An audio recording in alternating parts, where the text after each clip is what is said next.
ನಾವು ಹೇಗೆ ಈಡೇರಿಸಿದ್ದೇವೆ ಅಂತಕ್ಕಂಥದ್ದನ್ನ ತಮಗೆ ತಿಳಿಸಲಿಕ್ಕೆ ಬಯಸ್ತಾ ಇದ್ದೇನೆ. ಹಾಗೇನೆ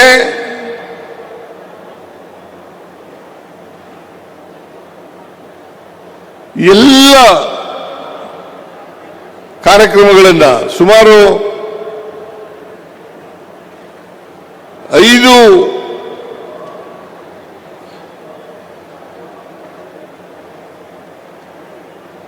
ವಚನಗಳನ್ನು ನಾವು ಜನರಿಗೆ ಕೊಟ್ಟಿದ್ದು. ಆ 5 ವಚನಗಳನ್ನು ಈ ವರ್ಷನೇ ಈಡೇರಿಸ್ತೀವಿ ಅಂತ ಹೇಳಿದ್ದು. ಆ ಗ್ಯಾರಂಟಿ ಯೋಜನೆಗಳನ್ನು ಇವತ್ತು ಈಡೇರಿಸಿದ್ದೇವೆ ಅಂತಕ್ಕಂಥದ್ದು ನಾವು ತಮಗೆ ತಿಳಿಸಲಿಕ್ಕೆ ಬಯಸ್ತಾ ಇದ್ದೇನೆ. ಗ್ಯಾರಂಟಿ ಯೋಜನೆಗಳು ಶಕ್ತಿ ಯೋಜನೆ, ಗೃಹಲಕ್ಷ್ಮಿ ಯೋಜನೆ, ಗೃಹ ಜ್ಯೋತಿ ಯೋಜನೆ, ಅನ್ನಭಾಗ್ಯ ಕಾರ್ಯಕ್ರಮ, ಯುವ ನಿಧಿ ಕಾರ್ಯಕ್ರಮ, ಎಲ್ಲ ಕಾರ್ಯಕ್ರಮಗಳನ್ನು ಕೂಡ ನಾವು ಅಧಿಕಾರಕ್ಕೆ ಬಂದ ಒಂದೇ ವರ್ಷದಲ್ಲಿ ಇವನ್ನ ಜಾರಿ ಮಾಡಿದ್ದೇವೆ ಅಂತಕ್ಕಂಥ ಮಾತುಗಳನ್ನು ಹೇಳಲಿಕ್ಕೆ ಬಯಸ್ತಾ ಇದ್ದೇನೆ. ನಾವು ಇವುಗಳನ್ನು ಘೋಷಣೆ ಮಾಡಿದಾಗ ವಿರೋಧ ಪಕ್ಷದವರು ಹೇಳಿದರು, ಇವುಗಳನ್ನು ಜಾರಿ ಮಾಡಲಿಕ್ಕೆ ಸಾಧ್ಯ ಇಲ್ಲ, ಈ ದೇಶದ ಪ್ರಧಾನಮಂತ್ರಿ ಆದಿಯಾಗಿ ಅವರೂ ಕೂಡ ಹೇಳಿದ್ರು ಇವನ್ನ ಜಾರಿ ಮಾಡಲಿಕ್ಕೆ ಸಾಧ್ಯ ಇಲ್ಲ, ಒಂದು ವೇಳೆ ಜಾರಿ ಮಾಡಿದ್ರೆ ಆ ರಾಜ್ಯ ಆರ್ಥಿಕವಾಗಿ ದಿವಾಳಿ ಆಗ್ಬಿಡ್ತದೆ ಅಂತಕ್ಕಂಥ ಮಾತುಗಳನ್ನು ಹೇಳಿದ್ರು. ಇನ್ನೂ ಒಂದು ಹೆಜ್ಜೆ ಮುಂದೆ ಹೋಗಿ ಹೇಳಿದ್ರು ವಿರೋಧ ಪಕ್ಷದವರು, ಅಭಿವೃದ್ಧಿ ಕಾರ್ಯಕ್ರಮಗಳು ಕುಂಠಿತ ಆಗ್ತವೆ, ಅಭಿವೃದ್ಧಿ ಕಾರ್ಯಕ್ರಮಗಳು ಕುಂಠಿತ ಆಗ್ತವೆ, ಅಭಿವೃದ್ಧಿ ಕಾರ್ಯಕ್ರಮಗಳಿಗೆ ದುಡ್ಡಿಲ್ಲ, ಖಜಾನೆ ಖಾಲಿ ಆಗ್ತದೆ ಅಂತಕ್ಕಂಥ ಮಾತುಗಳನ್ನು ಹೇಳಿದ್ರು. ನಾವು ಇವತ್ತು ಎಲ್ಲ ಗ್ಯಾರಂಟಿ ಯೋಜನೆಗಳನ್ನು ಜಾರಿ ಮಾಡಿ ಜನತೆಗೆ ಕೊಟ್ಟಿದ್ದಂಥ ಪ್ರಣಾಳಿಕೆಯಲ್ಲಿ ಹೇಳಿದ್ದಂಥ ಭರವಸೆಗಳನ್ನು ಕೂಡ ಈಡೇರಿಸಿ ಈ ರಾಜ್ಯದ ಅಭಿವೃದ್ಧಿಯನ್ನ ಮಾಡಿದ್ದೇವೆ ಅಂತಕ್ಕಂಥ ಮಾತುಗಳನ್ನು ಹೇಳಲಿಕ್ಕೆ ಬಯಸ್ತಾ ಇದ್ದೇನೆ. ಇವತ್ತು ನಾವು ಅಧಿಕಾರಕ್ಕೆ ಬಂದ ಮೇಲೆ ಒಂದೇ ತಿಂಗಳಲ್ಲಿ ಅಧಿಕಾರಕ್ಕೆ ಬಂದ 20ನೇ ತಾರೀಕು, ಮೇ 20ನೇ ತಾರೀಕು, ಜೂನ್ 11ನೇ ತಾರೀಕಿಗೆ ಶಕ್ತಿ ಯೋಜನೆಯನ್ನ ಜಾರಿ ಮಾಡೋದು. ಜುಲೈ ತಿಂಗಳಲ್ಲಿ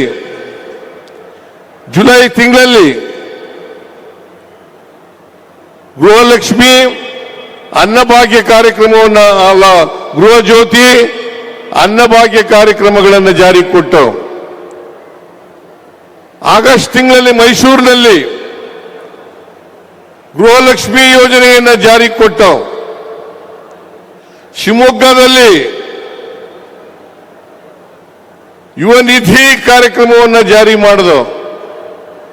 ಆದ್ರಿಂದ ನಾವು ಕೊಟ್ಟಂತೆ ನಡ್ಕೊಂಡಿದ್ದೇವೆ ಅಂತಕ್ಕಂಥ ಮಾತುಗಳನ್ನ ಇವತ್ತು ಹೇಳಲಿಕ್ಕೆ ಬಯಸ್ತಾ ಇದ್ದೇನೆ. ಸುಮಾರು 1,40,000ಕ್ಕೂ ಹೆಚ್ಚು ಕೋಟಿ ರೂಪಾಯಿಗಳನ್ನ ಈ ಗ್ಯಾರಂಟಿ ಯೋಜನೆಗಳಿಗೆ ಖರ್ಚು ಮಾಡಿದ್ದೇವೆ. 1,40,000 ಕೋಟಿಗೂ ಹೆಚ್ಚು ಹಣವನ್ನ ಗ್ಯಾರಂಟಿ ಯೋಜನೆಗಳಿಗೆ ಖರ್ಚು ಮಾಡಿದ್ದೇವೆ. ಇದರಿಂದ ನಮ್ಮ ನಾವು ಜನರಿಗೆ ಏನು ಹೇಳಿದ್ದೋ, ನಾವು ಸಂವಿಧಾನದ ರೀತಿಯ ನಡ್ಕೊಳ್ತೇವೆ. ಬಾಬಾ ಸಾಹೇಬ್ ಅಂಬೇಡ್ಕರ್ ಅವರು ಸಂವಿಧಾನ ರಚನಾ ಸಭೆಯಲ್ಲಿ ಒಂದು ಮಾತನ್ನ ಹೇಳಿದ್ರು. ಏನಪ್ಪಾ ಅದು ಅಂತಂದ್ರೆ, ರಾಜಕೀಯ ಸ್ವಾತಂತ್ರ್ಯ ಯಶಸ್ವಿ ಆಗಬೇಕಾದ್ರೆ ಪ್ರತಿಯೊಬ್ಬರಿಗೂ ಕೂಡ ಸಾಮಾಜಿಕವಾಗಿ, ಆರ್ಥಿಕವಾಗಿ ಶಕ್ತಿಯನ್ನು ತುಂಬಿದಾಗ ಮಾತ್ರ ರಾಜಕೀಯ ಸ್ವಾತಂತ್ರ್ಯ ಸಾರ್ಥಕ ಆಗ್ತದೆ ಅಂತಕ್ಕಂಥ ಮಾತುಗಳನ್ನು ಹೇಳಿದರು. ಅದರಂತೆ ನಾವು ಇವತ್ತು ಸಮಾಜದಲ್ಲಿರ್ತಕ್ಕಂಥ ಯಾವುದೇ ಭೇದ ಭಾವ ಮಾಡದೇನೆ, ಅದು ಹಿಂದೂಗಳಿರಲಿ, ಕ್ರಿಶ್ಚಿಯನ್ರಿರಲಿ, ಮುಸಲ್ಮಾನರಿರಲಿ, ಬೌದ್ಧರಿರಲಿ, ಜೈನರಿರಲಿ, ಎಲ್ಲ ಜಾತಿಯ ಜನ, ಎಲ್ಲ ಧರ್ಮದ ಜನ, ಎಲ್ಲರಿಗೂ ಕೂಡ ಎಲ್ಲ ಜಾತಿ ಧರ್ಮದಲ್ಲಿರ್ತಕ್ಕಂಥ ಬಡವರು, ಈ ಬಡವರಿಗೆ ಆರ್ಥಿಕವಾಗಿ ಸಾಮಾಜಿಕವಾಗಿ ಶಕ್ತಿ ತುಂಬತಕ್ಕಂಥ ಕೆಲಸವನ್ನು ಮಾಡಿದ್ದೇವೆ. ಯಾವುದೇ ರಾಜಕೀಯ ಇದರಲ್ಲಿ ಮಾಡಿಲ್ಲ. ಭಾರತೀಯ ಜನತಾ ಪಕ್ಷದವ್ರ ರೀತಿಯಲ್ಲಿ ವಿಷ ಇಂತಕ್ಕಂಥ ದ್ವೇಷದ ಬೆಂಕಿಯನ್ನು ಆಗ್ತಕ್ಕಂಥ ಕೆಲಸವನ್ನು ನಾವು ಮಾಡಲಿಲ್ಲ. ಅವರು ಇವತ್ತು ಅಧಿಕಾರದಲ್ಲಿ ಇರ್ತಕ್ಕಂಥದ್ದು ದ್ವೇಷವನ್ನ ಹಚ್ಚಿ, ಬೆಂಕಿ ಹಚ್ಚಿ, ಹಿಂದೂ ಮುಸ್ಲಿಂ ಗಲಾಟೆಯನ್ನು ಮಾಡಿಸಿ ಅಧಿಕಾರಕ್ಕೆ ಬಂದಿದ್ದಾರೆ ಅಂತಕ್ಕಂಥ ಮಾತುಗಳನ್ನು ಹೇಳಲಿಕ್ಕೆ ಬಯಸ್ತಾ ಇದ್ದೇನೆ. ಇವತ್ತು ಅಧಿಕಾರಕ್ಕೋಸ್ಕರವಾಗಿ ಏನೆಲ್ಲ ಬಿಜೆಪಿಯವರು ಮಾಡ್ತಾರೆ ಅಂತಕ್ಕಂಥದ್ದನ್ನ ನಾನು ಹೇಳಲಿಕ್ಕೆ ಹೋಗಲ್ಲ, ನಿಮಗೆಲ್ಲ ಗೊತ್ತಾಗಿದೆ ಅಂತಕ್ಕಂಥದ್ದು ನನ್ನ ಭಾವನೆ. ನರೇಂದ್ರ ಮೋದಿಯವರು ಸುಮಾರು 12 ವರ್ಷಗಳ ಕಾಲ ಗುಜರಾತ್ನ ಮುಖ್ಯಮಂತ್ರಿ ಆಗಿದ್ರು. 2001ರಲ್ಲಿ ಅಧಿಕಾರಕ್ಕೆ ಬಂದು 2014ರವರೆಗೂ ಕೂಡ ಅವರು ಅಧಿಕಾರದಲ್ಲಿ ಇದ್ರು ಅಂತಕ್ಕಂಥ ಮಾತುಗಳನ್ನು ಹೇಳಲಿಕ್ಕೆ ಬಯಸ್ತಾ ಇದ್ದೇನೆ. ಸುಮಾರು 35 ವರ್ಷ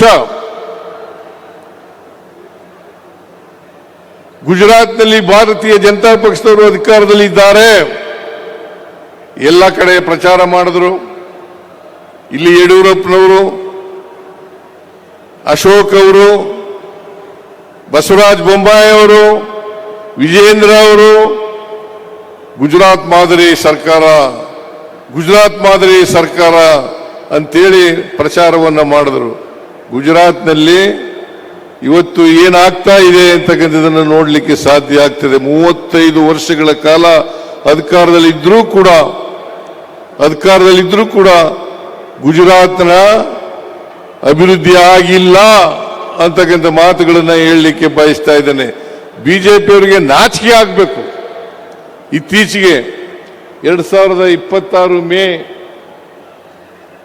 ಮೇ ಮೊದಲನೇ ವಾರದಲ್ಲಿ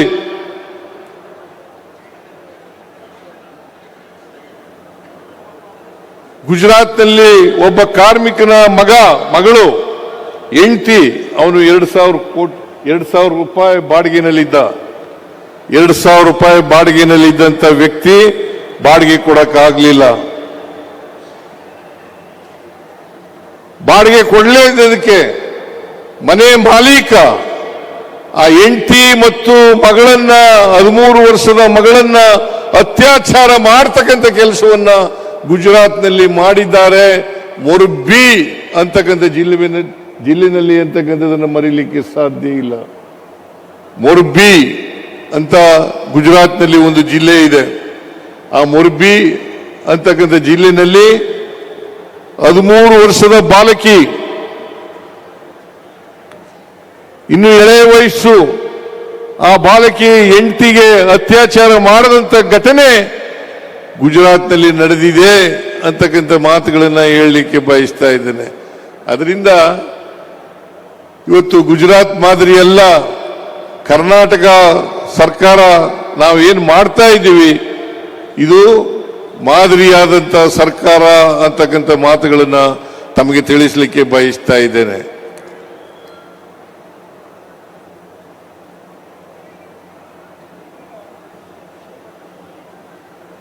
ಈ ನರೇಂದ್ರ ಮೋದಿಯವರು 2014ರಲ್ಲಿ ಪ್ರಧಾನಮಂತ್ರಿ ಆದರು. ಅವತ್ತು ಪೆಟ್ರೋಲ್ ಮತ್ತು ಡೀಸೆಲ್ ಬೆಲೆ, ಗ್ಯಾಸ್ ಬೆಲೆ ಸುಮಾರು ಮನಮೋಹನ್ ಸಿಂಗ್ ಅವರು ಪ್ರಧಾನಮಂತ್ರಿ ಆಗಿದ್ದಾಗ 1 ಲೀಟರ್ ಪೆಟ್ರೋಲ್ ಬೆಲೆ 48 ಅಲ್ಲ, ಡೀಸೆಲ್ ಬೆಲೆ 48 ರೂಪಾಯಿ. 1 ಲೀಟರ್ ಪೆಟ್ರೋಲ್ ಬೆಲೆ 70 ರೂಪಾಯಿ. ಒಂದು ಗ್ಯಾಸ್ ಸಿಲಿಂಡರ್, ಮನೆಗೆ ಬಳಕೆಗೆ ಮಾಡತಕ್ಕಂಥ ಸಿಲಿಂಡರ್ 414 ರೂಪಾಯಿ. ಇವತ್ತು ಎಷ್ಟಾಗಿದೆ ನೀವೇ ಯೋಚನೆ ಮಾಡಿ. ಇವತ್ತು ಇದನ್ನೇ ನಾವು ಅಚ್ಛೇ ದಿನ್ ಅಂತ ಕರೀಬೇಕಾ? ಅಚ್ಛೇ ದಿನ್ ಅಂತ ಕರೀಬೇಕಾ? ಈಗ ಮೊನ್ನೆ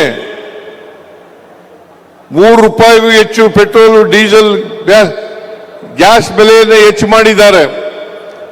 ಇದಕ್ಕೆ ಕಾರಣ ಏನು ಅಂತಂದ್ರೆ, ಕೊಡ್ತಾ ಇರ್ತಕ್ಕಂಥ ಕಾರಣ ಅಲ್ಲಿ ಯುದ್ಧ ನಡೀತಾ ಇದೆ. ಇದೇ ನರೇಂದ್ರ ಮೋದಿಯವರು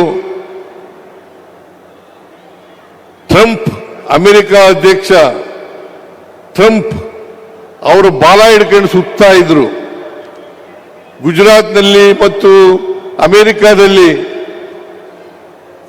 ಈ ಸಾರಿ ಟ್ರಂಪ್ ಸರ್ಕಾರ ಅಂತೇಳಿ ಭಾಷಣ ಮಾಡಿದ್ರು. ಟ್ರಂಪ್ ಸರ್ಕಾರ ಅಂತೇಳಿ ಭಾಷಣ ಮಾಡಿದ್ರು. ಟ್ರಂಪ್ ಸರ್ಕಾರ ಬಂತು.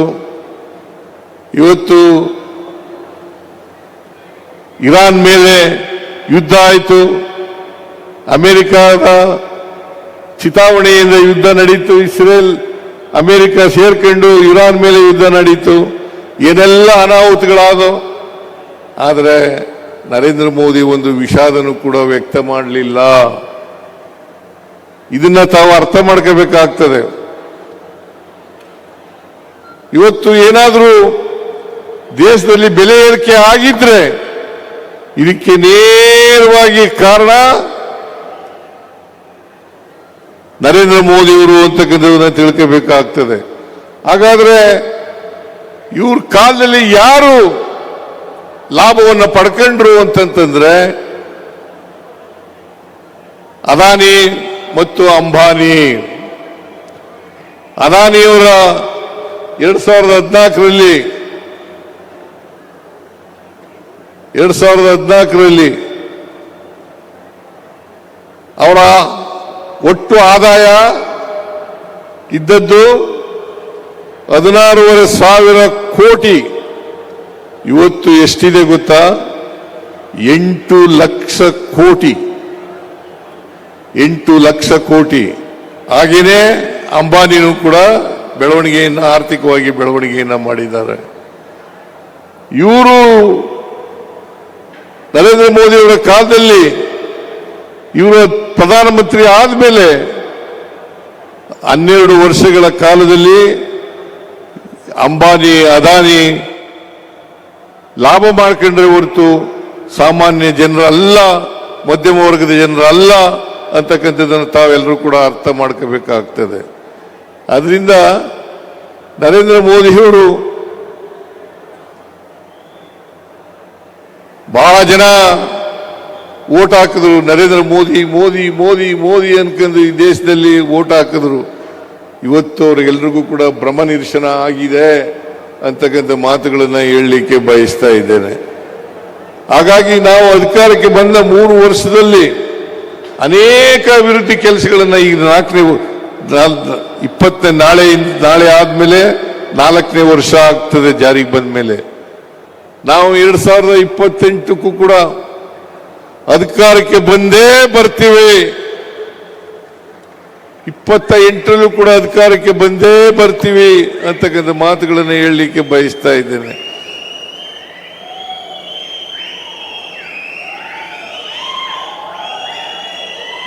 ಬರ್ತೀವಿ ಅಲ್ವಾ?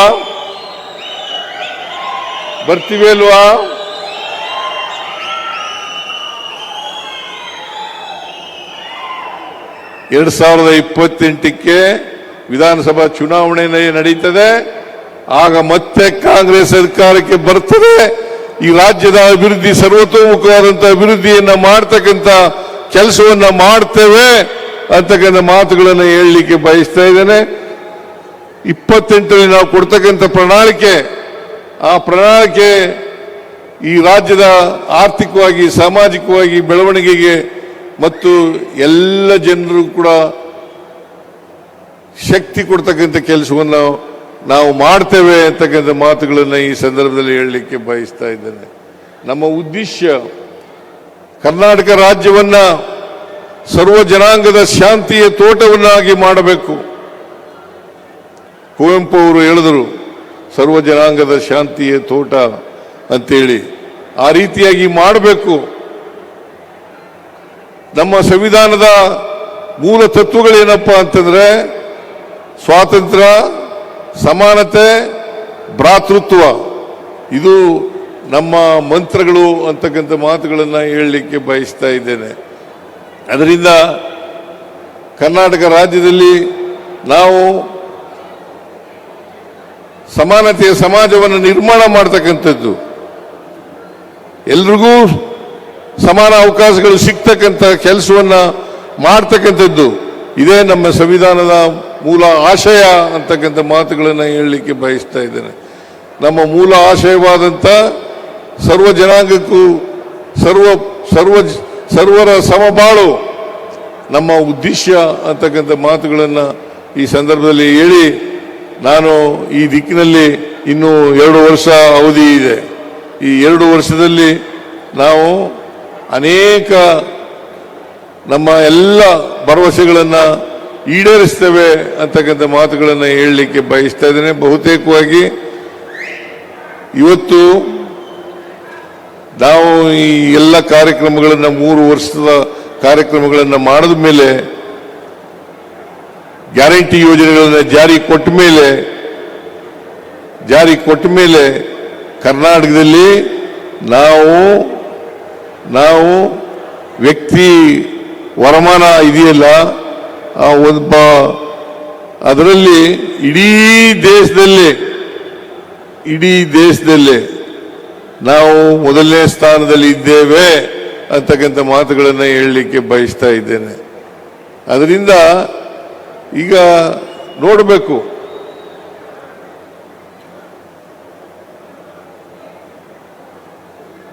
ಇಡೀ ದೇಶ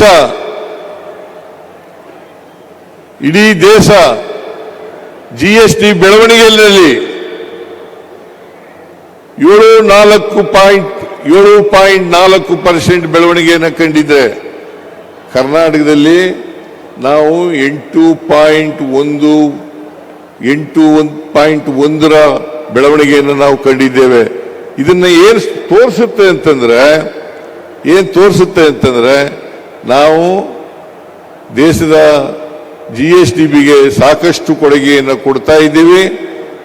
ಮತ್ತೆ ಆರ್ಥಿಕವಾಗಿ, ಸಾಮಾಜಿಕವಾಗಿ ನಾವು ಇಡೀ ದೇಶದಲ್ಲಿ ನಾವು ಉತ್ತಮ ಸ್ಥಾನದಲ್ಲಿ ಇದ್ದೇವೆ ಅಂತಕ್ಕಂಥ ಮಾತುಗಳನ್ನು ಹೇಳಲಿಕ್ಕೆ ಬಯಸ್ತಾ ಇದ್ದೇನೆ.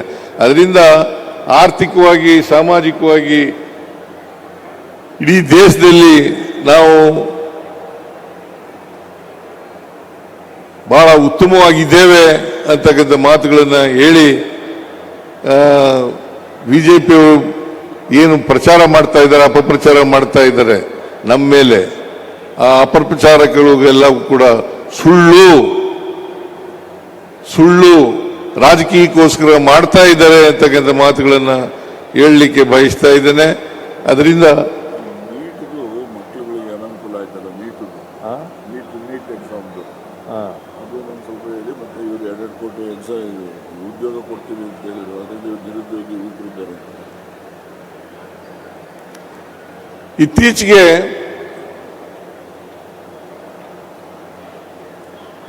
ಇತ್ತೀಚೆಗೆ ನೀಟ್ ಪರೀಕ್ಷೆ ಆಯಿತು. ಪ್ರಶ್ನೆ ಪತ್ರಿಕೆ ಲೀಕ್ ಆಯಿತು. ಇದಕ್ಕೆ ಯಾರಪ್ಪ ಹೊಣೆ? ಇದಕ್ಕೆ ಹೊಣೆ ಕೇಂದ್ರ ಸರ್ಕಾರ, ನರೇಂದ್ರ ಮೋದಿಯವರ ಸರ್ಕಾರ. ನರೇಂದ್ರ ಮೋದಿಯವರು ಈ ಜವಾಬ್ದಾರಿಯನ್ನು ತಗೊಳ್ಬೇಕಾಗ್ತದೆ. ಅಷ್ಟೇ ಅಲ್ಲ, ಸುಮಾರು 22 ಲಕ್ಷ ವಿದ್ಯಾರ್ಥಿಗಳು ನೀಟ್ ಪರೀಕ್ಷೆಯನ್ನು ಬರೆದಿದ್ರು. ಅದು ಲೀಕ್ ಆಯಿತು. ಈಗ ಪರೀಕ್ಷೆ ಮುಂದೂಡಿದ್ದಾರೆ. ಅನೇಕ ಜನ ಆತ್ಮಹತ್ಯೆಯನ್ನು ಮಾಡ್ಕೊಂಡ್ರು. ಈ ಆತ್ಮಹತ್ಯೆಗೆ ನೇರ ಕಾರಣ ಕೇಂದ್ರ ಸರ್ಕಾರ ಅಂತಕ್ಕಂಥ ಮಾತುಗಳನ್ನು ಹೇಳಲಿಕ್ಕೆ ಬಯಸ್ತಾ ಇದ್ದೇನೆ. ಅದರಿಂದ ಈ ನೀಟ್ ಪರೀಕ್ಷೆನೂ ಕೂಡ ಮಾಡೋಕ್ಕಾಗಲಿಲ್ಲ. ನಾವು CET ಪರೀಕ್ಷೆ ಮಾದರಿಯಲ್ಲಿ ಮಾಡಿ ಅಂತ ಹೇಳಿದ್ದು, ಅದನ್ನು ಮಾಡಲಿಲ್ಲ. CET ಕರ್ನಾಟಕದಲ್ಲಿ ಇದ್ದಂಥ ಕಾಮನ್ ಎಂಟ್ರೆನ್ಸ್ ಟೆಸ್ಟ್ ಅದನ್ನು ಕೂಡ ಆ ಮಾದರಿನಲ್ಲಿ ಮಾಡಿ ಅಂತ ಹೇಳಿದ್ದು. ಆದರೂ ಕೂಡ ನಮ್ಮ ಸಲಹೆಯನ್ನ ಅವರು ತಿರಸ್ಕಾರ ಮಾಡಿ ಅವರು ನೀಟ್ ಪರೀಕ್ಷೆಯನ್ನ ಮಾಡಿದ್ರು. ನೀಟ್ ಪರೀಕ್ಷೆ ಇವತ್ತು 22 ಲಕ್ಷ ವಿದ್ಯಾರ್ಥಿಗಳ ಭವಿಷ್ಯವನ್ನ ಹಾಳು ಮಾಡ್ತಕ್ಕಂಥ ಪ್ರಯತ್ನವನ್ನ ಮಾಡಿದ್ದಾರೆ ಅಂತಕ್ಕಂಥ ಮಾತುಗಳನ್ನ ಹೇಳಲಿಕ್ಕೆ ಬಯಸ್ತಾ ಇದ್ದೇನೆ. ಇವತ್ತು ನಿರುದ್ಯೋಗ ಸುಮಾರು ದೇಶದಲ್ಲಿ 67% ನಿರುದ್ಯೋಗ ಇದೆ. ಇದೇ ಮೋದಿಯವರು ಹೇಳಿದ್ರು 2014ರಲ್ಲಿ ನಾವು ಅಧಿಕಾರಕ್ಕೆ ಬಂದ್ರೆ ಪ್ರತಿ ವರ್ಷ 2 ಕೋಟಿ ಉದ್ಯೋಗಗಳನ್ನ ಸೃಷ್ಟಿ ಮಾಡಿ ಯುವಕರಿಗೆ ಯುವತಿಯರಿಗೆ ಕೊಡ್ತೇವೆ ಅಂತಕ್ಕಂಥ ಮಾತುಗಳನ್ನ ಹೇಳಿದ್ರು. ಅವರು ಪ್ರತಿ ವರ್ಷ ಅಂದ್ರೆ ಈಗ 12 ವರ್ಷ ಅಧಿಕಾರದಲ್ಲಿ ಇದ್ದಾರೆ. ಈ 12 ವರ್ಷದಲ್ಲಿ 24 ಕೋಟಿ ನಿರುದ್ಯೋಗಿಗಳಿಗೆ ಉದ್ಯೋಗವನ್ನು ಕೊಡಬೇಕಾಗಿತ್ತು. ಆದರೆ ಅವರು 2 ಕೋಟಿ ಉದ್ಯೋಗವನ್ನು ಕೂಡ ಸೃಷ್ಟಿ ಮಾಡಲಿಕ್ಕೆ ಸಾಧ್ಯ ಆಗಲಿಲ್ಲ ಈ 10 ವರ್ಷದಲ್ಲಿ.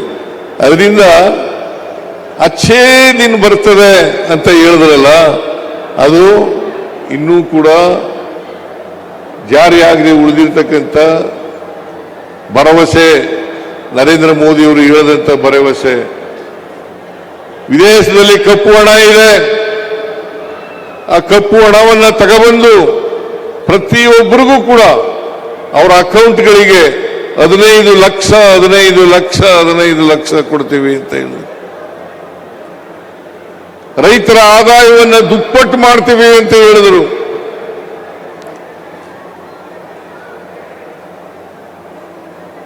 ಆದರೆ ಏನು ಮಾಡಲಿಲ್ಲ. ನರೇಂದ್ರ ಮೋದಿಯವರು ಸಂಪೂರ್ಣವಾಗಿ ವಿಫಲರಾಗಿದ್ದಾರೆ. ಅವರು ಎಷ್ಟು ಸಾಲ ಮಾಡಿದ್ದಾರೆ, ಈಗ ನಮ್ಮ ಮೇಲೆ ಸಾಲ ಮಾಡಿದ್ದಾರೆ ಅಂತೇಳಿ JDSನವರು, ಬಿಜೆಪಿಯವರು, RSSನವರು ಹೇಳ್ತಾ ಇದ್ದಾರೆ. ಅವರು ಎಷ್ಟು ಸಾಲ ಮಾಡಿದ್ದಾರೆ? ನರೇಂದ್ರ ಮೋದಿಯವರು ಅಧಿಕಾರಕ್ಕೆ ಬಂದಾಗ ಒಟ್ಟು ಸಾಲ ದೇಶದ ಮೇಲೆ ಇದ್ದದ್ದು ಸ್ವಾತಂತ್ರ್ಯ ಬಂತವಿಂದ 53,11,000 ಕೋಟಿ. 53,11,000 ಕೋಟಿ. ಇವತ್ತು 220 ಲಕ್ಷ ಕೋಟಿ ಸಾಲವನ್ನು ಮಾಡಿದ್ದಾರೆ. 220 ಲಕ್ಷ ಕೋಟಿಯನ್ನು ಮಾಡಿದ್ದಾರೆ. ಅದರಿಂದ ಈ ದೇಶವನ್ನು ಆರ್ಥಿಕವಾಗಿ ಹಾಳುಗೆಡವಿ ಹಿಂದೂ ಮುಸ್ಲಿಂ ಮಧ್ಯೆ ಬೆಂಕಿ ಹಚ್ಚಿ ದೇಶವನ್ನ ಇಬ್ಬಾಗ ಮಾಡ್ತಕ್ಕಂಥ ಪ್ರಯತ್ನವನ್ನ, ಸಮಾಜವನ್ನ ಇಬ್ಬಾಗ ಮಾಡ್ತಕ್ಕಂಥ ಪ್ರಯತ್ನವನ್ನ ಮಾಡ್ತಾ ಇದ್ದಾರೆ. ನಾವು ನೆಮ್ಮದಿಯ ಗ್ಯಾರಂಟಿ ಸರ್ಕಾರವನ್ನು ಕೊಟ್ಟರೆ ಅವರು ನೆಮ್ಮದಿಯನ್ನ ಕಿತ್ಕೊಳ್ತಕ್ಕಂಥ ಸರ್ಕಾರವನ್ನ ಕೊಡ್ತಾರೆ ಅಂತಕ್ಕಂಥ ಮಾತುಗಳನ್ನು ಈ ಸಂದರ್ಭದಲ್ಲಿ ಹೇಳಲೇಬೇಕಾಗ್ತದೆ. ಅದರಿಂದ ತಾವೆಲ್ಲ ಯೋಚನೆ ಮಾಡಬೇಕು. ಈ ಬಿಜೆಪಿ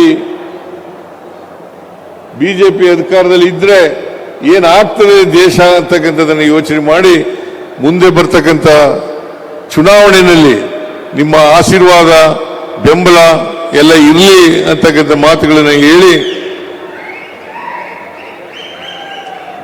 ಮತ್ತೊಮ್ಮೆ ಜಿಲ್ಲೆಯ ಉಸ್ತುವಾರಿ ಸಚಿವರಿಗೆ ಮತ್ತೆ ಅವ್ರ ಜೊತೆಯಲ್ಲಿ ಕೆಲಸ ಮಾಡಿದಂಥ ಎಲ್ಲ ಶಾಸಕರಿಗೆ, ಅಧಿಕಾರಿಗಳಿಗೆ ಧನ್ಯವಾದಗಳನ್ನು ಸರ್ಕಾರದ ವತಿಯಿಂದ ಹೇಳಿ, ಕೃಷ್ಣ ಬೈರೇಗೌಡರಿಗೂ ಕೂಡ ಧನ್ಯವಾದಗಳನ್ನು ಹೇಳಿ ನನ್ನ ಮಾತುಗಳನ್ನು ಮುಗಿಸ್ತೇನೆ. ಜೈ ಹಿಂದ್, ಜೈ ಕರ್ನಾಟಕ, ಜೈ ಸಂವಿಧಾನ್.